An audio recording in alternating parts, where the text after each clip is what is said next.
So first, we need to create a GitHub repo, and we can do this using the GitHub CLI from the command line. So that's very easy.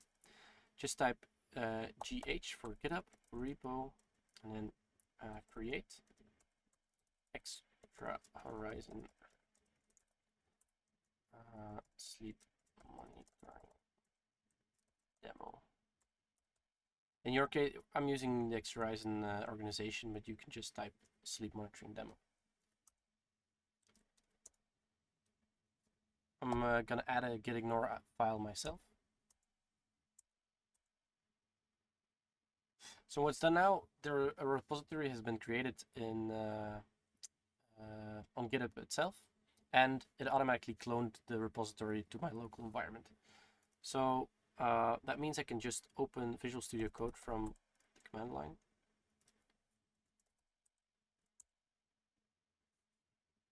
Like this.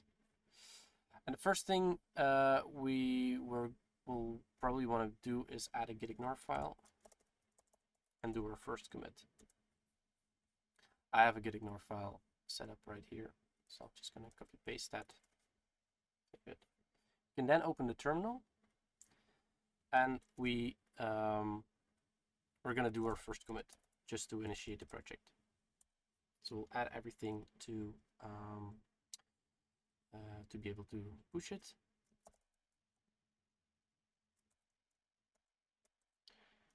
We'll add a message. My first commit.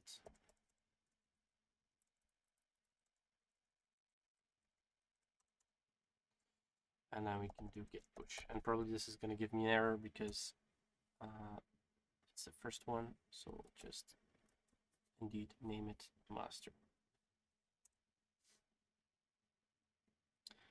Like this. So this means that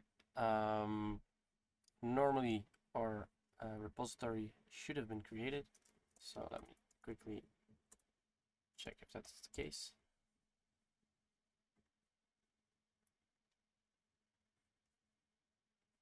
And indeed, so we have a new extra horizon sleep monitoring demo with our first gitignore file that I just committed. So now we did our first commit, the next thing that I want to do is set our environment variables.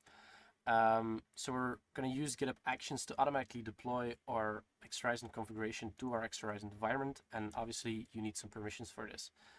So we already set up an account and the right credentials for this, and we're going to add them to our GitHub repo. And we can also do this using the CLI or the GitHub CLI. So you're going to see this is a OAuth1 setup. So you can just set the secret, and ours is going to be the consumer key, consumer secret, and the token and the token secret, and the host obviously that you want to connect to.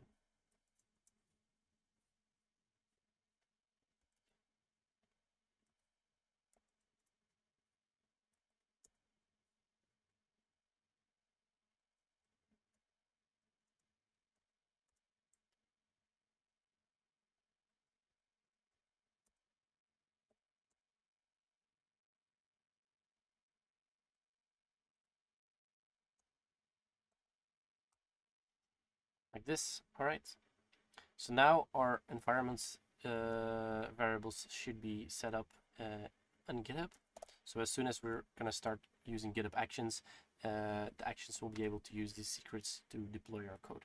We can check this using GitHub secret list. Like this.